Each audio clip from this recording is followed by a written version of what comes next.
the hidden truth about the Great Fire of Rome. It was the summer of 64 AD when a devastating fire swept through the city of Rome. According to historical accounts, the flames raged for 6 days and 7 nights, reducing much of the capital to ashes.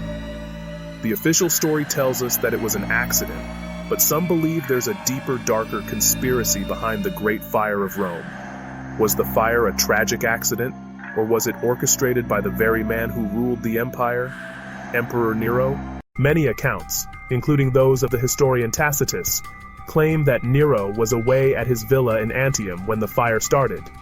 But some Roman citizens, outraged by the devastation, began to whisper a different theory, that Nero himself ordered the fire to be set. Why would the emperor destroy his own city? Some believe that Nero had grand plans to rebuild Rome in his own image, a city that would bear his name, Neropolis. The fire, they argue, was no accident. It was a calculated move to clear the way for his personal vision. Perhaps the most famous tale about Nero is that he fiddled while Rome burned, although this is inaccurate.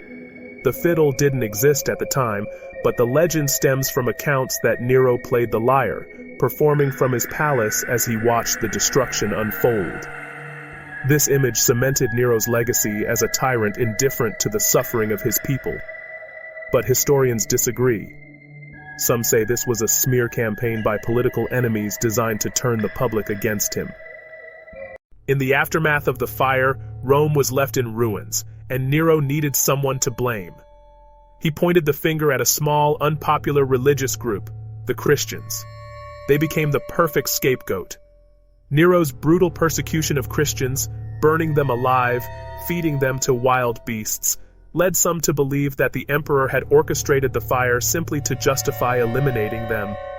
But could this entire narrative have been crafted to hide the truth? Was Nero truly behind the flames, or was he a victim of false accusations? Modern historians continue to debate Nero's involvement in the Great Fire of Rome. Some argue there is no direct evidence linking Nero to the fire, while others point to his actions afterward, such as building his extravagant golden house on land cleared by the flames, as suspicious. Whether the fire was an accident or an act of imperial ambition, one thing is certain: the Great Fire of Rome reshaped the city and left an indelible mark on history.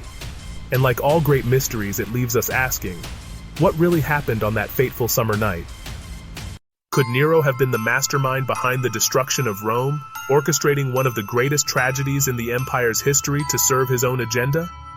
Or was he merely a convenient scapegoat for an uncontrollable disaster?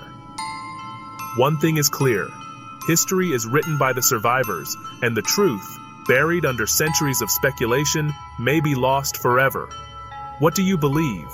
Was the Great Fire of Rome an accident or a conspiracy? Share your thoughts.